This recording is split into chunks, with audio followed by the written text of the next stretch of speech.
Bergson Holographic. Today, we'll talk about John Vervaeke on AI and the meaning crisis. And we'll be looking at this question, relevance. Has he realized, or is he going to be able to realize, the critical problem of relevance? And his mystery machine, because in Vervaeke's framework, there's an interesting element that's missing, or not explicated. So John Vervaeke, a cognitive scientist and a professor of psychology and philosophy at the University of Toronto, his research focuses on the nature of the mind, consciousness, and cognition, particularly interested in exploring the concept of enlightenment and finding ways to reverse engineer it to replicate or create a replicable form. So we've got quite a Renaissance guy here, and he's quite interesting. And as you can see, he's interested in the mystical. He's now near ubiquitous on YouTube with respect to AI.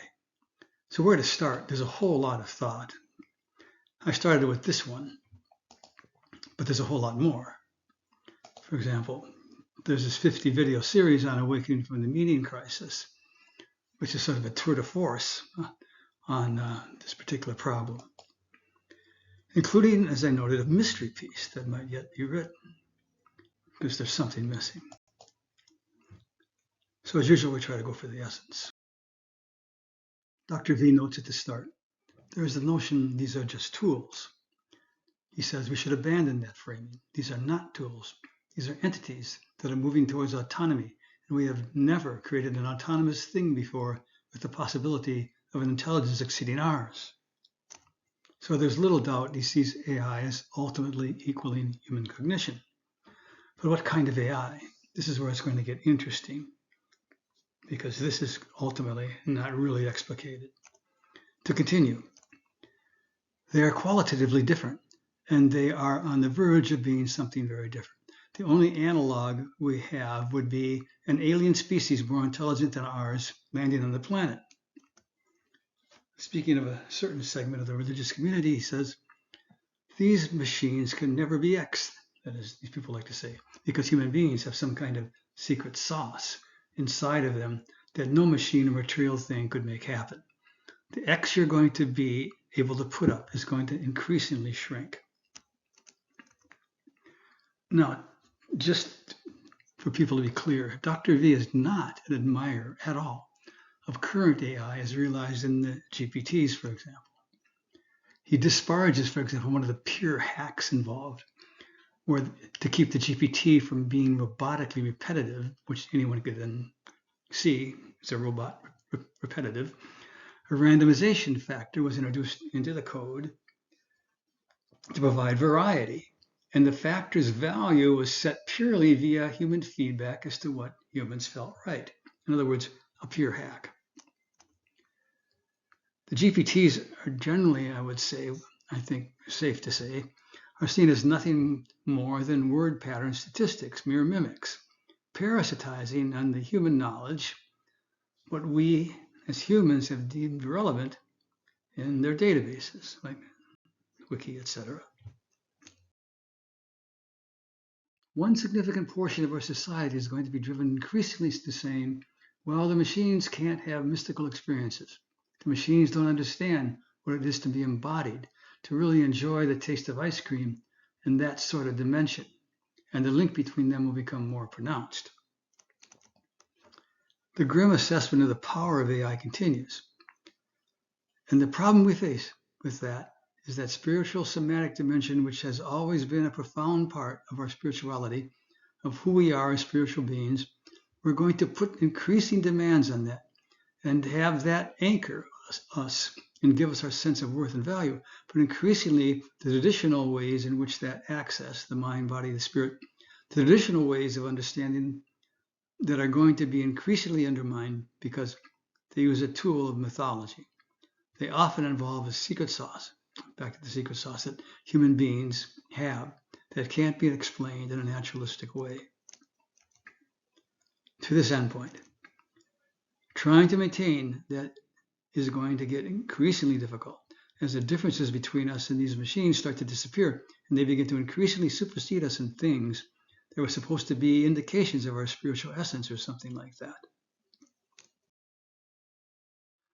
On the subject of a crisis in meaning that we're approaching, he says, if you have a very basic notion of wisdom and meaning, wisdom meaning just acquiring control and power, these machines are going to undermine that in a very significant way.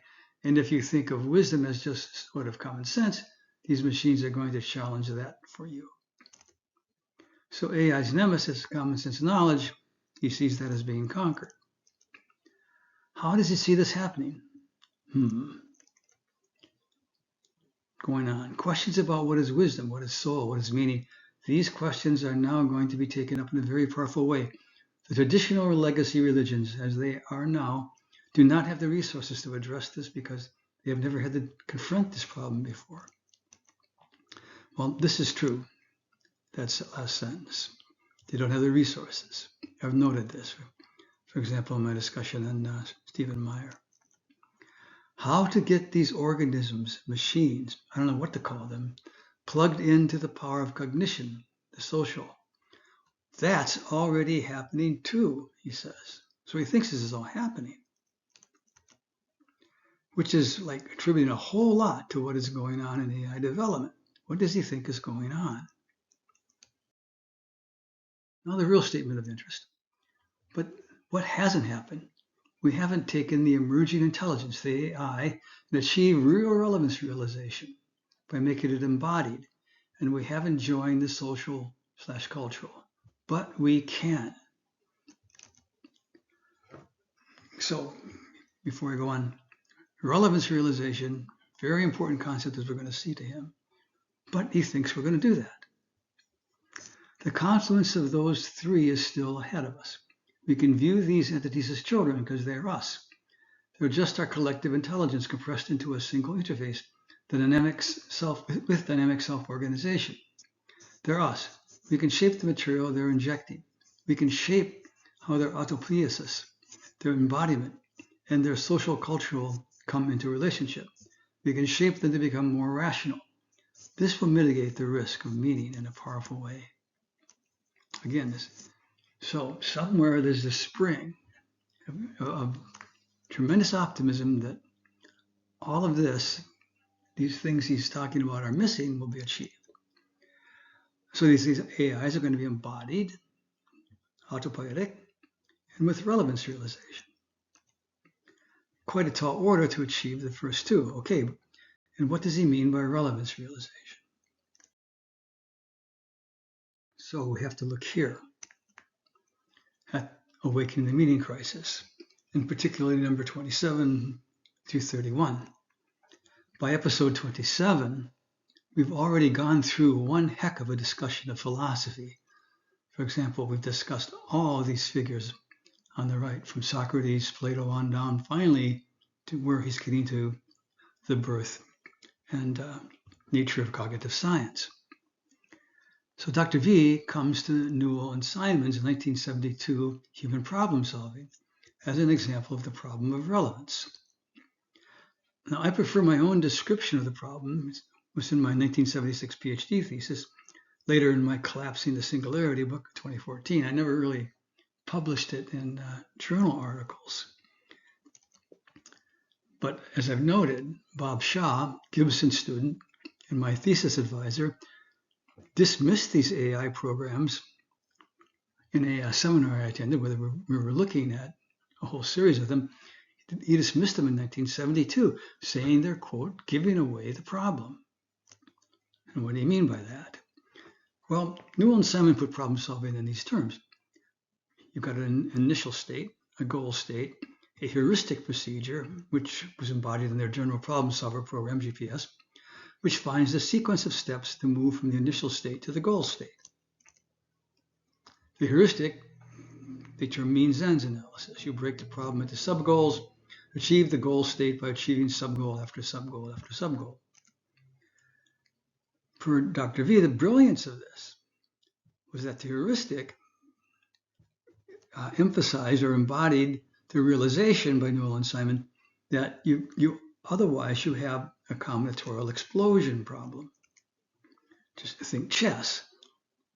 The heuristic avoids the combinatorial explosion involved in considering all possible steps for path, given some state of the board. A Newell and Simon example that I like is the monkey and bananas problem, which GPS solves. So here's the problem. The monkey's in a room with a box. The bananas hang from the ceiling.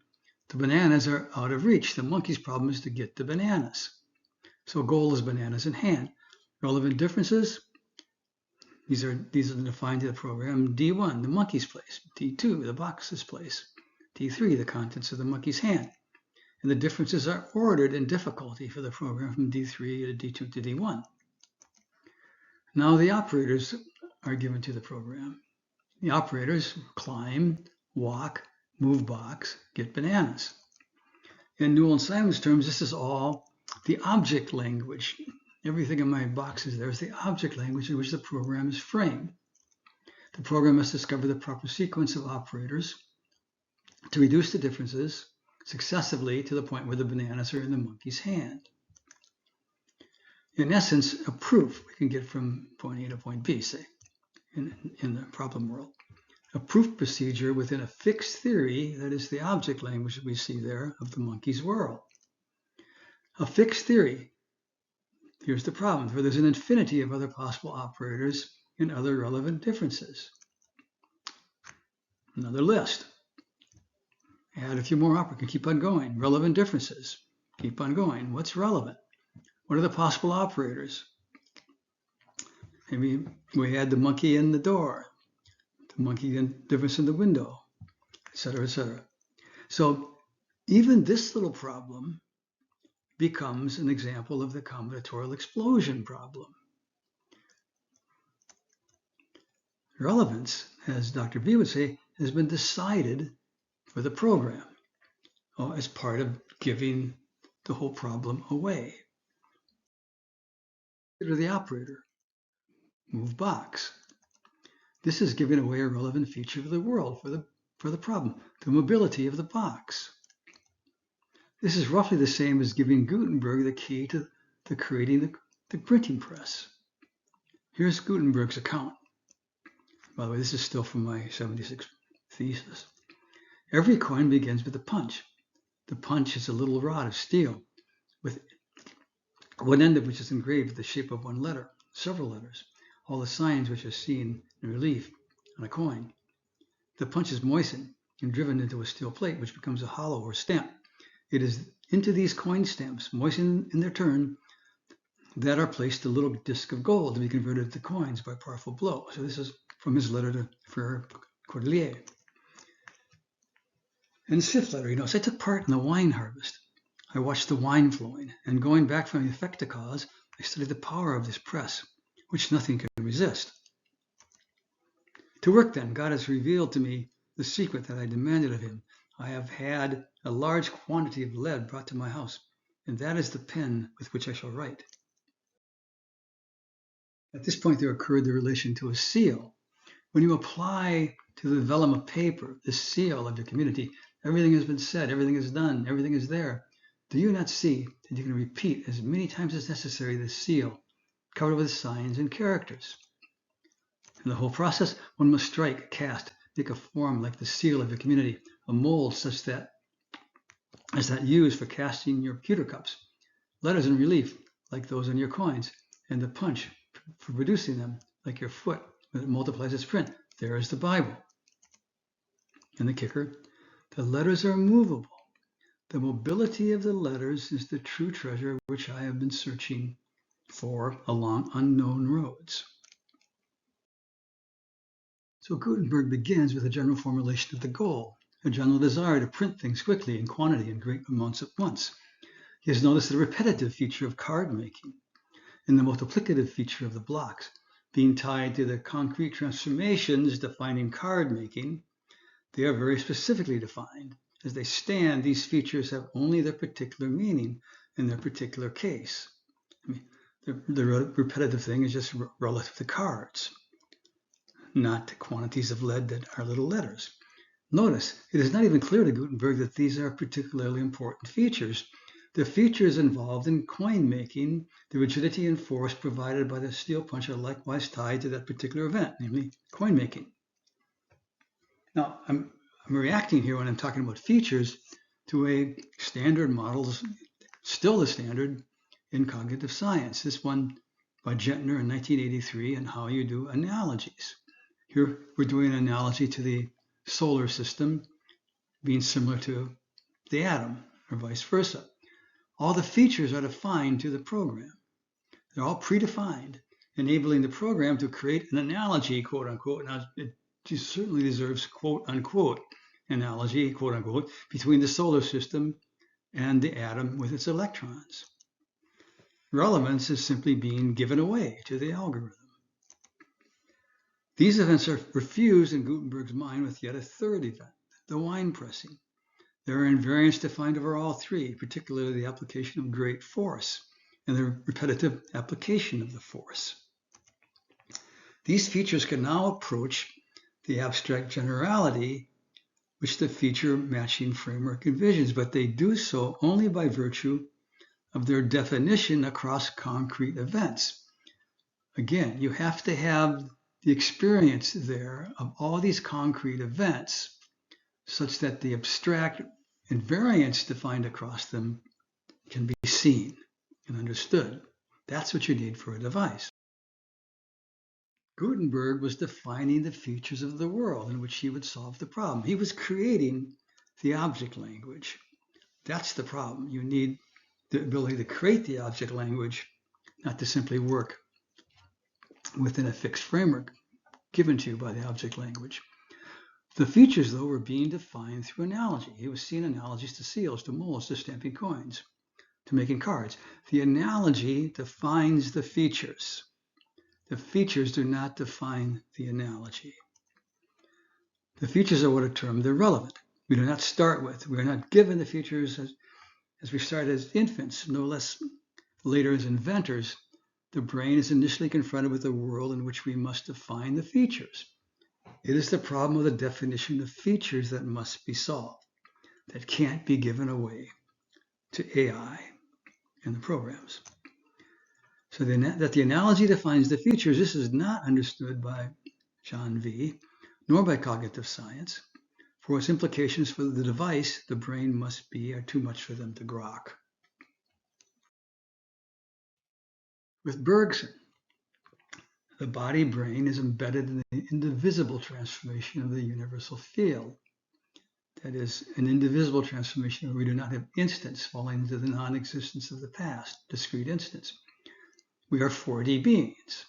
Our experience is not and cannot be stored in the brain, but it is accessible in its entirety. There's tons of coffee stirrings in our 4D being. Now, you guys have seen this before. Each event has a similar structure. That's the invariant structure of the event.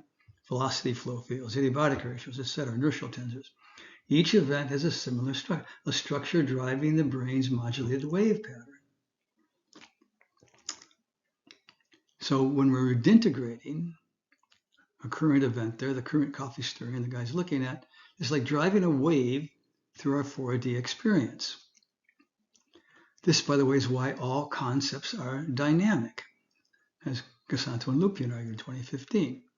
Coffee stirring is a dynamic concept, never the same from time to time. But now, as I noted, introduce an anomaly. Whoop, there's a coffee cup that's where the coffee is rising above the cup in a column. Remember, this is the same as the frame problem, which Dr. V mentions in his discussion of cognitive science. How does a robot recognize that the event is not as expected? How is it surprised? Well, we're going to get instant dissonance. We've got surprise, as C.S. Peirce discussed in the start of his abduction, which we'll go to shortly. The problem solving begins. Why the strangeness? The analogical reminding begins. What might be irrelevant? We've got a rising mass, mysteriously constrained within a column, falling again rhythmically. Well, that reintegrates events like yeast rising, UFOs drawing up cows in its tractor beam, pistons, something like that going on. This is the source of hypotheses for this particular event, situation, what's going on. So what might be relevant? This same redintegrative basis, invariant structures, experience, concrete experience stored in 4D being, is operated in Gutenberg's case. Again, we'll have an event, card making, card stamping, but we're integrating events with similar structures. So Dr. V draws a convergence argument, showing that several lines of consideration lead to the same thing, to relevance, that relevance is the problem. The problem-solving argument we just seen, relevance is key. Categorization, making categories, whether defined by a relevant feature. Communication, what is relevant must be conveyed and understood in order to understand what we're saying to each other. Robotics, as we just mentioned, the frame problem, or at least aspects thereof. He says aspects, I say the whole thing. There is a line missing. In fact, a line broader than the and inclusive of the relevance problem as one of these lines of convergence. It's abduction. Abduction. We talked about this last time. Charles Peirce. My characterization of what is involved. Look at all that's involved. Causal reasoning, imagination, counterfactual, surprise, relevance. I noted that. Analogical reminding, storage of our concrete experience. And did I mention actual perception? Seeing the coffee being stirred, that is the experience. Dr. V had noted this. All reference presupposes relevance realization. All inference presupposes relevance realization. But this was exactly Peirce's thesis. Deduction, induction go nowhere without abduction. Both abduction is their base. But Peirce's abduction starts with perception. Remember his quote about the azalea. So looking out my window, this lovely spring I see an azalea in full bloom. I perform an abduction when I do so much as expressed in a sentence, anything I see. So we're starting with perception. Peirce must see his azaleas. What does Dr. V have to say about this? Dr. V is heavily into the concept that the theory of relevance realization is based in a dynamical system, one that is embodied, embedded, and active. He emphasizes that it must be autopoietic, for autopoiesis is describing the capacity of an entity to reproduce itself. For Dr. V, this is critically related to an organism having biological needs and acting to fulfill them. This is all to be grounded in what he calls participatory knowing. Obviously, eating an apple, fulfilling these needs, acting, chewing the apple, it's participatory knowing. None of this explains, however, seeing the azaleas, but he's working there. Relevance, he says, is transjective. I do not project it. I do not detect it. Here's his diagram, transjective, subjective, objective. So transjective is neither just objective or subjective. It's something in between. The bottle is graspable. He's invoking Gibbs's affordances here. Graspable is relational, defined in the interaction between body and environment. So no, in reality, we're really just pretty much doing Gibson and affordances here and Dr. V's nomenclature and parlance. But to get to perception, we have to get to Heidegger. Here's this picture, the relations of Heidegger right there, two other previous philosophers and subsequent philosophers like Kant, Descartes, etc. Look carefully there, you won't see Bergson. Dr. V bounces off Harman and the concept of speculative realism. for explication of Heidegger. So a new, better explication of Heidegger involving, obviously, realism. That is the attempt to make, or the concept that indeed the external world is real, not just an idealistic illusion, shall we say. So he says this transjective attunement makes both the subject and the object possible in experience, in phenomenological experience. So what does that mean? There's a different way of thinking about how you encounter objects, a different way of thinking about encountering objects. So what's he saying here? Well, realize what Dr. V is describing here, is about to describe, is how we see the coffee cup, an object out there, sensed as a real object, as common sense says, that we can act upon. So compare along. I apologize for presenting the schema yet again, but we need it for comparison here. In the Bergsonian framework, we have the holographic field. It's indivisibly transforming over time. There are no states, there are no instants falling into non-existence instant after instant. The brain forms a reconstructive wave passing through the hologram plate, just as in holographic reconstruction. The wave passes through the plate, the object wave goes to the eye and is specific to the original source of the information, of the waves stored on the plate, in this case, a cup. So as the brain passes through the holographic plate, the hologram field is specific to a source within the field. By this process now, an image of the cup, right where it says it is, within the external field. And the modulation pattern of the brain is given by the invariant structure, or driven by the invariant structure of the external event, the invariant structure which we presented before with all those invariance laws.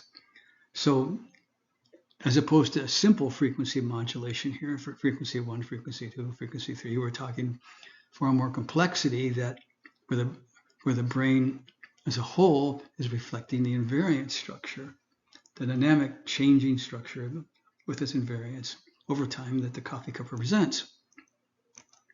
And it's at a scale of time, given the biochemical nature of the brain, the chemical velocities underlying all these processes. There's a certain scale of time specified. Normally, a buzzing fly going by that cup, wings a blur, 200 beats per second. But change that, increase that energy state, the velocity flow of the brain, the chemical velocities, and you're going to get a heron-like fly, barely flapping his wings. And of course, the coffee cup would slow down, or the coffee surface would slow down, the hand slow down, the whole perception would slow down. So you need, within your model, something that accounts for scale. There's an infinity of possible scales specifiable on the holographic field.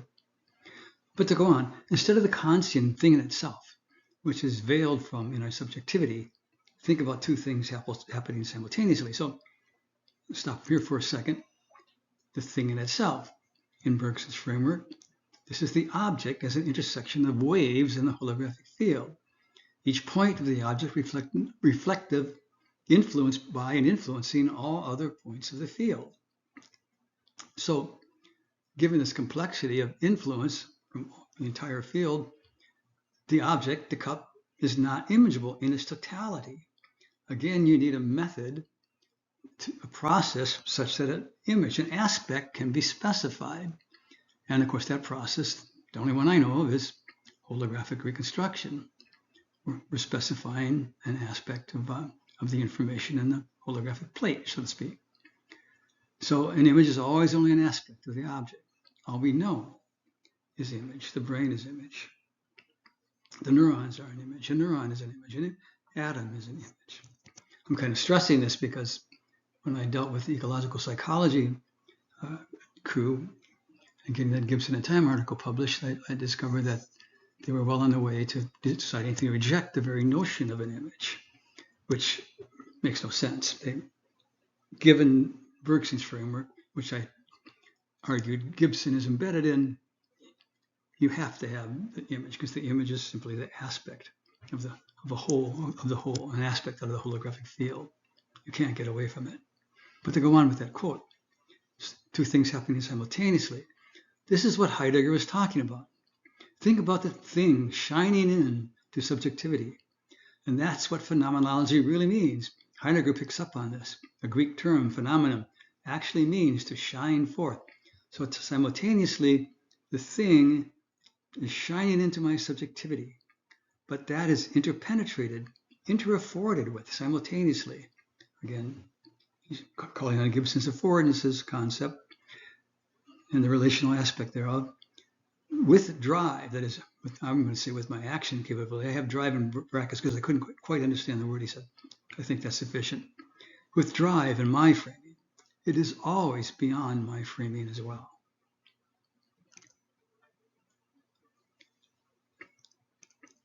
So subject-object, we're talking subjectivity, objectivity in this quote. Again, for Bergson, the relation is in terms of time, not space. Questions related to subject and object must be dealt with in terms of time, he says, not space. That's because in this framework, there's no true spatial distinction between the body of our guy there, the cup, the fly. These spatial distinctions, these precise outlines between objects, between the cup and the body and the fly, are artificial, given by our perception for the sake of action. But in the field itself, those borders are indistinct and they merge into one another, so to speak. Again, at an increasing scale of time, as an increasing scale of time is imposed, again by the biochemical velocity, shall we say, of the brain, as it's specified, you can go from a fly as, say, an electron cloud at a very small scale of time, to a heron-like fly, as we talked about, barely flapping his wings, to the buzzing fly of normal scale. In this process, subject is differentiated from object. But in terms of time, the spatial distinction between the body and the fly and the cup remains indistinct. There is actually no spatial distinction. There's still one set of objects within one field. Specification is simultaneously to a time-scale form of the elementary awareness defined across the holographic field, given the holographic field's properties, given this fact that each point is reflective, influenced by all of the points. There's sort of an elementary awareness defined across the field, and the fly, the cup are simply a form of this awareness being specified. All this is getting rid of that viewer there in the holographic reconstruction process. That is the homunculus, the little man looking at outside from the brain somewhere at the external world. It's a very Zen notion. Continuing. And that beyondness is not something in my phenomenology, but it contributes to the sense of the realness of my phenomenological experience. So I definitely feel that that cup out there is real. Simultaneously, it is withdrawing from my framing. It is always beyond my framing as well. It is precisely this withdrawing, per Harman, that was missed by phenomenology because of the way it was still bound to the Cartesian subjective framework. But all this shining in and withdrawing is not an explanation of the origin of the image of the external world. Ask Dr. V, given just neural flows in the brain, how we actually see the coffee cup.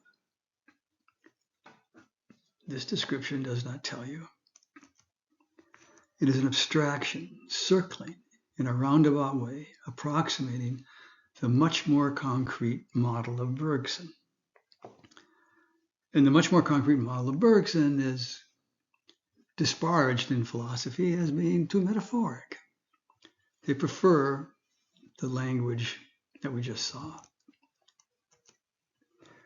But this lack of an actual model of the origin of the image of the external world, this is one reason why Dreyfus, who Dr. V discusses, Dreyfus, who was a great interpreter of Heidegger, and Heidegger were so easily bulldozed, as I noted in my number 27 on Heidegger. They simply seem to be taken care of by neural nets. All of Heidegger's discussions simply seem to be taken care of by neural nets. The mystery machine. So Dr. V, as we saw at the start, insists that all this is going to be achieved by AI, the autopoiesis, embedding, embodiment, relevance realization, and apparently even the shining into subjectivity, the withdrawing. In this particular one, he notes that people are building autopoiesis into the machine. There's a convergence coming of all these things mentioned there on the left. He just needs to add the alignment problem, that is the relevance realization problem, the alignment of values. Well, what we value is what's relevant, and he thinks he knows how to do that. This is the mystery piece I noted. How are you going to do that? How is he going to build in relevance realization into AI when, as he states, AI fundamentally presupposes it?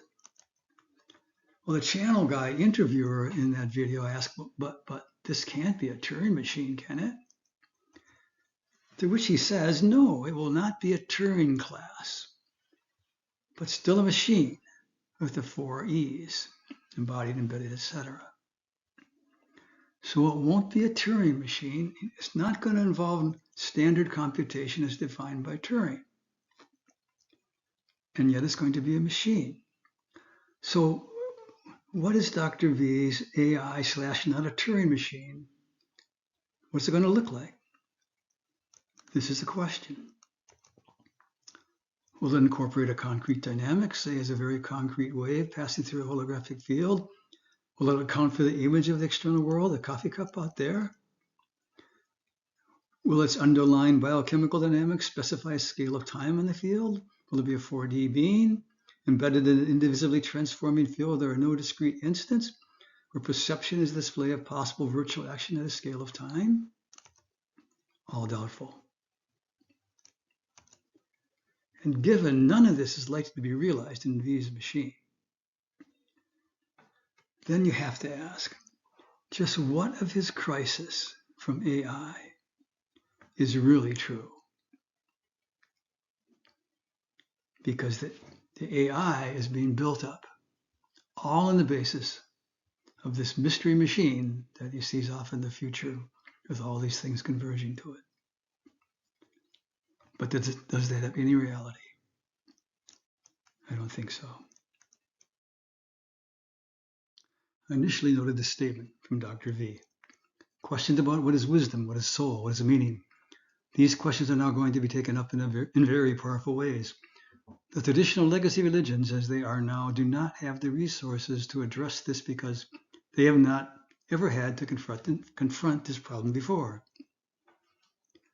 But the answer does not lie within yet another supposedly more powerful machine that achieves relevance realization, which I think is already an illusion. The answer lies in Bergson's temporal metaphysic, an understanding of the actual role of the classic metaphysic of space and time in explaining anything, and in the remarkable vision of the mind-brain that Bergson described. In other words, the answer lies in time, and Dr. V is not a thought on this subject. Time is that secret sauce that Dr. V says people point to of our being. Time is the secret sauce of our being. But Bergson's framework is Zen, mystical, and traditional religions cannot bring themselves to go there, and that's the problem. And this is where Dr. V is right.